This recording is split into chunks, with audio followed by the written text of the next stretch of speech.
आकाशातील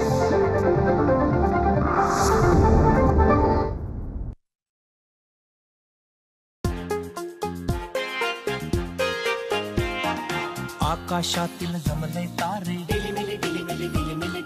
अभ्यासाला बसले सारे, अर्थाचे शोधू कोडे, उघडूया बंद कवाडे, पडपड बळपंखा येई, झेप घेऊया गगनी सारे. आकाशातील जमले तारे, अभ्यासाला बसले सारे,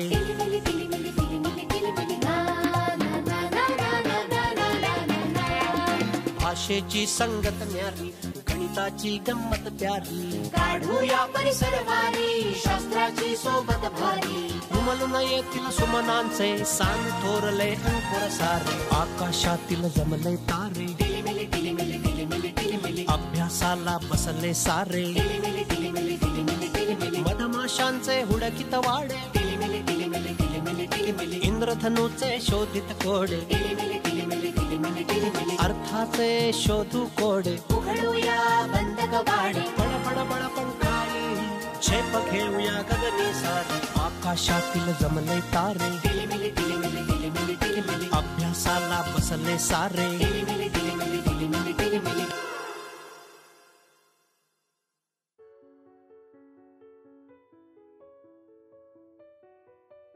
नमस्कार, टिलीमिलीमध्ये तुमचं स्वागत.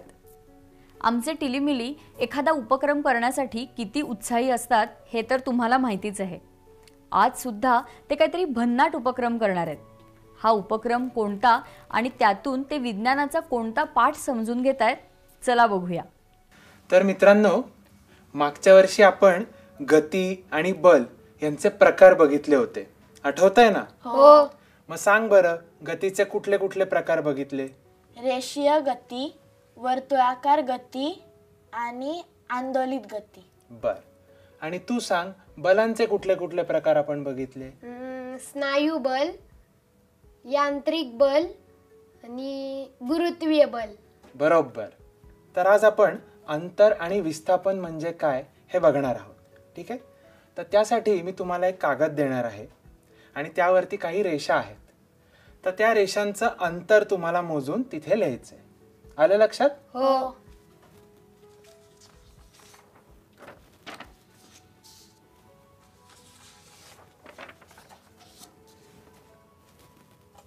तर मला सांग, तुला काय दिसतंय या कागदावर? इथं 4 बिंदू आहेत. बरोबर. 4 बिंदू कुठले कुठले आहेत? A, B, C, D. बरोबर. तर तू आता असा विचार कर की बिंदू A म्हणजे तुझं घर आहे, ठीक आहे, आणि बिंदू D म्हणजे तुझी शाळा आहे. आणि तू शाळेत जाताना बिंदू B आणि बिंदू C इथनं तुझ्या मित्रांना घेऊन तू शाळेत जातोस. तर तू पूर्ण अंतर किती प्रवास करतोस ते तुला मोजायचं आहे. ठीक आहे, तुला पण.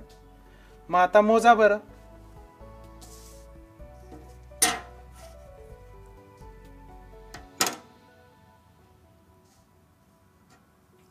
दादा, A आणि B चं 15 सेंटीमीटर आलं.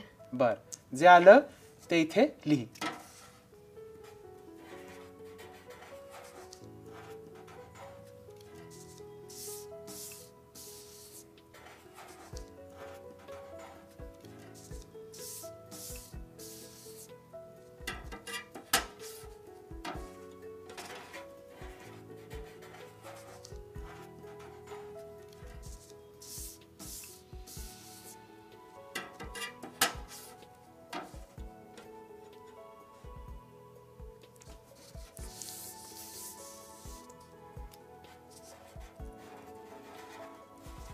झालं दादा. तर किती आलं उत्तर तुमचं? 45 सेंटीमीटर. अगदी बरोबर. म्हणजे तुम्ही 45 सेंटीमीटर एवढा प्रवास केला. म्हणजे तुमचं अंतर आहे 45 सेंटीमीटर. ठीक आहे. मग आता मला सांगा, सुरुवातीला तुम्ही बिंदू A पाशी होता, शेवटी तुम्ही बिंदू D पाशी आलात, हो की नाही? मग खरं तर तुम्ही A ते D एवढंच आला आहात की नाही? बरोबर आहे. मग A आणि D ला जर तुम्ही जोडलं तर ते A आणि D ह्या बिंदू मधलं सर्वात छोटं अंतर आहे की नाही? हो. बरोबर आहे. हो. मग अंतर AD हे म्हणजे तुमचं विस्थापन झालं. आलं लक्षात? हो. मग आता A पासून D पर्यंत किती अंतर आहे ते तुम्हाला मोजायचं आहे.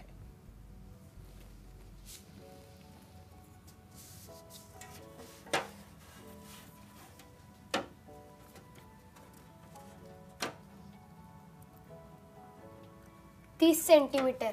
30 सेंटीमीटर. बरोबर.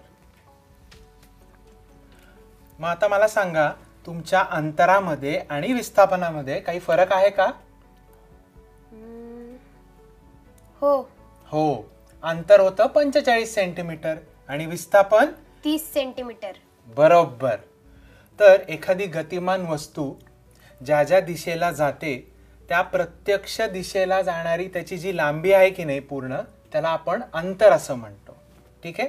तिथे दिशेचा साधारण विचार आपण करत नाही.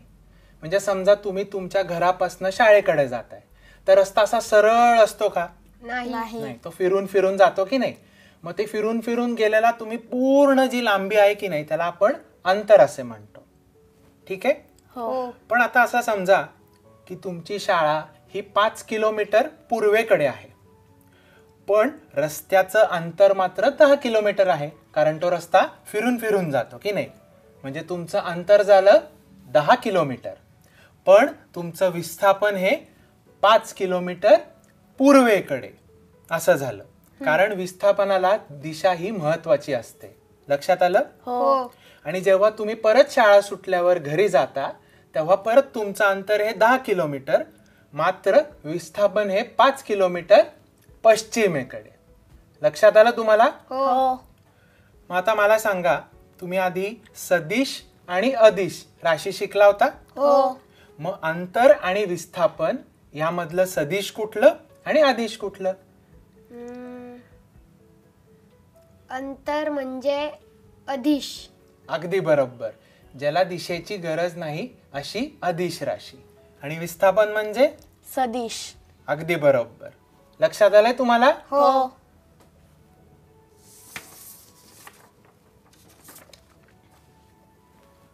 तर आता आपण पुढे चाल आणि वेग म्हणजे काय हे बघणार आहोत. चाल तुम्ही मागच्या वर्षी शिकला आहात, तर तुम्हाला सांगता येईल का त्याच्याबद्दल थोडंसं? हो. चाल हे अंतर आणि काळ यांवर अवलंबून असते. अगदी बरोबर. म्हणजेच तुम्ही किती अंतर प्रवास केलात आणि ते अंतर प्रवास करायला लागणारा वेळ म्हणजे चाल. ठीक आहे.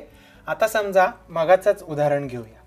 तुमच्या घरापासून शाळेकडे जायला तुम्हाला 10 किलोमीटर एवढा अंतर प्रवास करावा लागतो आणि समजा त्यासाठी लागणारा वेळ हा 1 तास असा आहे, तर तुमची चाल किती झाली?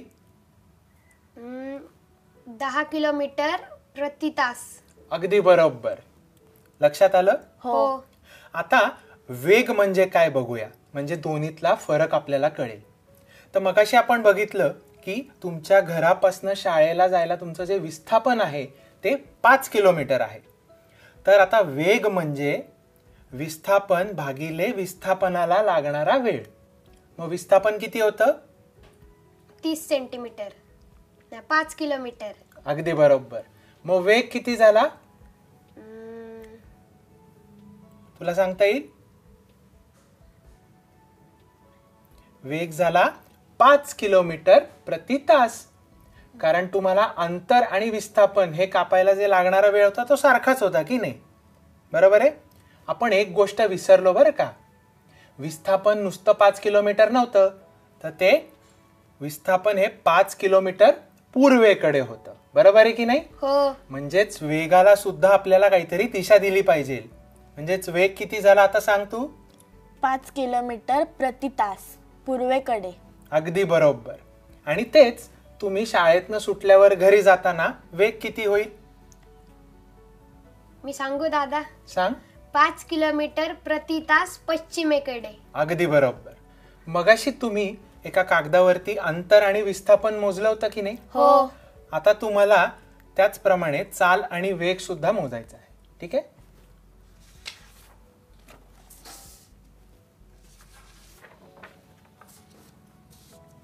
सुरुवातीला तू इथे वरती काय लिहिलंय ते वाचून दाखव. AB अंतर पार करायला लागणारा वेळ 5 सेकंद. बरोबर. पुढचं वाक्य. BC अंतर पार करायला लागणारा वेळ 6 सेकंद. बरोबर. पुढचं. CD अंतर पार करायला लागणारा वेळ 4 सेकंद. ठीक आहे. ही जी 3 अंतर कापायला लागणारा वेळ आहे तो इथं दिलेला आहे. ठीक आहे. आणि त्याच्या खाली तुम्ही मगाशी शोधलेले हे अंतर पण लिहिलेली आहेत. जसं AB 15 centimetre, BC 18 centimetre, CD 12 centimetre आणि विस्थापन AD 30 सेंटीमीटर. आलं लक्षात? हो. मग आता तुम्हाला चाल आणि वेग हे लिहायचं आहे. लिहा.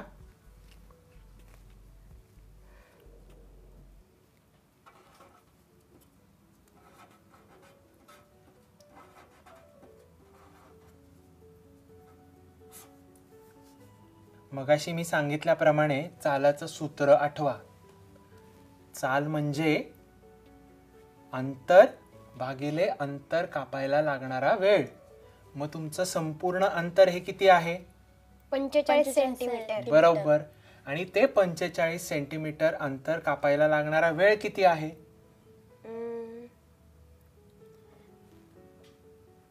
1 तास. नाही. इथे तुम्हाला ज्या वेळा दिलेल्या आहेत की नाही, तर संपूर्ण वेळ म्हणजे या तिन्ही वेळेंची बेरीज. मग लिहा आता.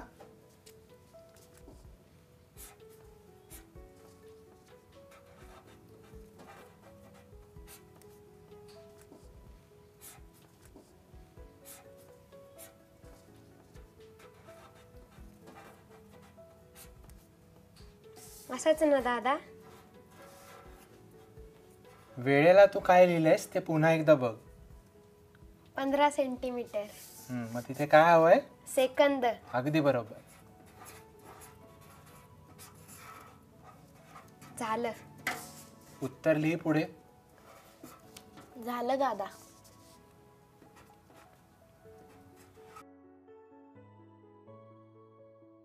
आणि तू वेग पण शोधून काढलायस. त्याचं उत्तर काय आलंय?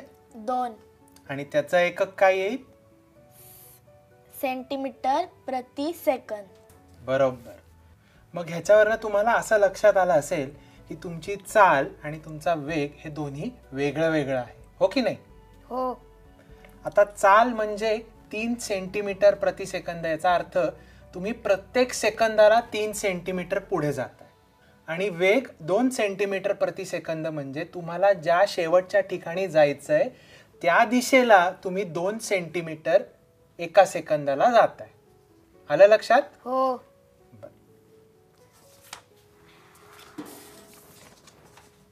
आता आपण सरासरी आणि तत्कालीन वेग म्हणजे काय हे बघणार आहोत. तर मगाचं उदाहरण म्हणजे तुम्ही जेव्हा घरातनं शाळेकडे जाता तर तुमचं विस्थापन हे 5 किलोमीटर होतं आणि त्याला लागणारा वेळ हा 1 तास होता. म्हणजे तुमचं विस्थापन किती होतं? 5 किलोमीटर प्रति तास. बरोबर. हे विस्थापन होतं का? नाही, 5 किलोमीटर हे विस्थापन आहे. बरोबर. मग तुमचा वेग किती होता? 5 किलोमीटर प्रति तास. अगदी बरोबर. मग ह्या वेगाला आपण सरासरी वेग असं म्हणतो, कारण त्यामध्ये आपण संपूर्ण विस्थापन गृहीत धरलेलं आहे. ठीक आहे. मग आता मला सांगा, जेव्हा तुम्ही शाळेला जाता तेव्हा तुमचा एकच वेग असतो का तुमच्या गाडीचा? नाही. मध्ये सिग्नल लागतो, मग आपण थांबतो, मग सिग्नल सुटल्यावर आपण परत आपला वेग वाढत जातो की नाही? मग त्या क्षणाला जर आपण वेग मोजला त्याला आपण तत्कालीन वेग असं म्हणतो. लक्षात आलं? हो. मग आता मला सांगा, सरासरी वेग आणि तत्कालीन वेग हा वेगळा वेगळा असतो की नाही? हो. जेव्हा तुम्ही शाळेत जाताना एखाद्या वळणावरनं जाता तर तुम्ही काय करता? वेग कमी करतो. बरोबर. मग तुमचा वेग हळूहळू हळूहळू कमी होतो. त्यालाच आपण त्वरण असे म्हणतो. त्वरण म्हणजे वेगात झालेला बदल. ठीक आहे. आता त्वरणाचं सूत्र मी तुम्हाला दाखवतो.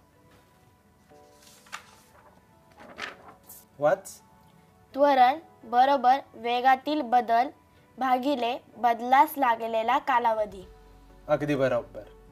जेव्हा वळण तीव्र असतं तेव्हा आपण लगेच वेग कमी करतो. म्हणजे इथे बघा, वेगातील बदल आणि बदलास लागलेला कालावधी तो खूप कमी असतो. तो कमी असल्यामुळे त्वरण जास्त असतं. ठीक आहे. आणि जेव्हा वळण तीव्र नसतं तेव्हा आपण हळूहळू हळू वेग कमी करतो. मग त्यावेळेला हा जो लागणारा वेळ आहे तो थोडासा जास्त असतो. मग त्यावेळेला त्वरण काय होईल? जास्त होईल. अगदी बरोबर. दादा उताराच्या वेळेस पण त्वरण असतो का? हो बरोबर आहे. कारण उताराच्या वेळेला आपला वेग हळूहळू वाढत जातो. मग त्यावेळेला सुद्धा त्वरण वाढत जातं. आता मला सांगा, मगाशी आपण बघितलं की वेग ही सदिश राशी आहे. मग मला सांगा, त्वरण सदिश असेल का अदिश? अदिश. का बरं तुला असं वाटतं? कारण की त्वरण हे तीव्र असतं. अरे कसं काय आदिश येईल? बरोबर, त्वरण ही सदिश राशी आहे. कसं ते मी समजावून सांगतो. आता आपण जर उताराला लागलो तर आपला वेग वाढत जातो. आता वेगाला दिशा असते. वेग आपल्या समोरच्या दिशेने वाढत चाललाय, त्यामुळे त्वरण सुद्धा समोरच्या दिशेने आहे. बरोबर आहे. मग आपण जेव्हा चढावरनं जातो तेव्हा आपला वेग कमी कमी होतो. मग कमी होतो म्हणजे उलट्या दिशेला जास्त होतो. बरोबर आहे. म्हणजेच त्वरण सुद्धा उलट्या दिशेने आहे. लक्षात आलंय तुम्हाला? हो. जशी वेगाला दिशा महत्वाची तशीच त्वरणाला सुद्धा दिशा ही महत्वाची आहे. म्हणूनच त्वरणाला आपण सदिश राशी म्हणतो. कळालं? हो.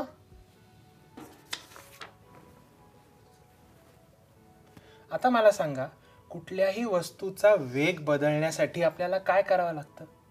बल लावायला लागतं. अगदी बरोबर. आता हा चेंडू मी घेतलाय, तो इथं ठेवलाय.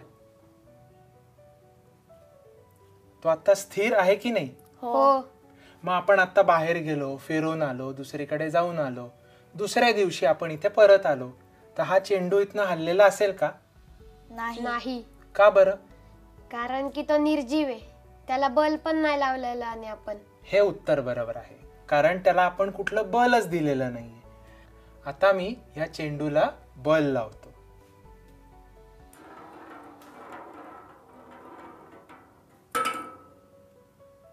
काय झालं? ते पुढे गेलं. तो चेंडू पुढे गेला आणि खाली पडला, म्हणजे त्याला गती मिळाली, त्याला वेग आला. हो की नाही? हो. मग तो केव्हा आला? जेव्हा आपण त्याला बल लावलं तेव्हा. अगदी बरोबर. आता एक काम कर, हा चेंडू मी इथं ठेवतो, ठीक आहे? आणि आता तू त्याला थोडासा बल लाव.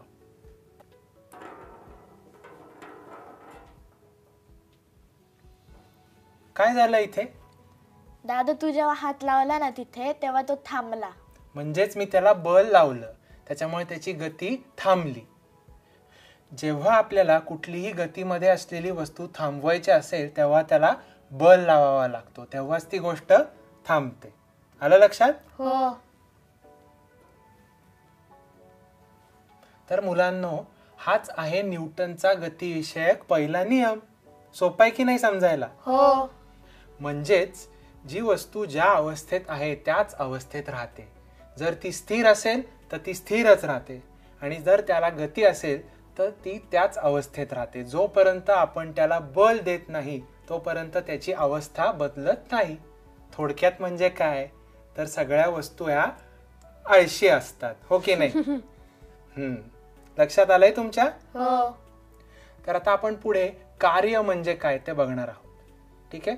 मगाशी आपण बघितलं की इथे चेंडू ठेवलेला आणि आपण त्याला बल लावला. ठीक आहे? तर तो चेंडू पुढे गेला, म्हणजे त्याचं विस्थापन झालं. तर विज्ञानामध्ये कार्य म्हणजे आपण लावलेला बल गुणिले त्याचं झालेलं विस्थापन, याला आपण कार्य असं म्हणतो. ठीक आहे? तर मला सांगा, जर आपण भिंत ढकलण्याचा प्रयत्न केला तर आपण बल तर लावतोय, पण त्याचं विस्थापन होतंय का? नाही. मग कार्य आपण केलं असं म्हणू शकतो? हो. का बरं? कारण की आपण हाताने ढकलत असतो ना त्याला. बरोबर आहे, पण त्याच्या सूत्रामध्ये मी सांगितलं की कार्य म्हणजे बल गुणिले विस्थापन. जर विस्थापन झालंच नाही, म्हणजे विस्थापन 0 असेल, तर बल गुणिले 0 किती उत्तर येईल? 0. म्हणजे तुम्ही कार्य केलंच नाही. विज्ञानामध्ये जोपर्यंत कुठल्याही गोष्टीला विस्थापन मिळत नाही, विस्थापन होत नाही, तोपर्यंत तुम्ही कार्य केलं नाही असंच असतं. ठीक आहे. आता एखाद्या वस्तूला तुम्ही जर बल लावलं आणि ती गोल फिरून परत त्याच जागेवर आलं तर कार्य झालं का? नाही, नाही. का? कारण की ते परत फिरून त्याच जागेवरती आलं. म्हणजे त्याचं विस्थापन काय झालं? 0. अगदी बरोबर. म्हणजेच कार्य झालेलं नाहीये. कळालं? हो. तर मित्रांनो, याच पद्धतीने तुम्ही जेव्हा शाळेत जायला लागाल तेव्हा तुमच्या घरापासून शाळेचं अंतर शोधून काढा, ते कुठल्या दिशेला आहे हे शोधून काढा आणि त्याच्यावरून तुमची चाल, तुमचा वेग हे सुद्धा शोधून काढा. आज बघितलेला उपक्रम तुम्ही घरी नक्की करून बघा. तुमचे काही प्रश्न असतील तर आम्हाला कळवा. आमची वेबसाईट आहे tilimili.mkclkf.org. आमचे हे सगळे भाग तुम्ही तुमच्या आईबाबांबरोबर बघताय ना? तसंच तुमच्या शिक्षकांनाही सांगा.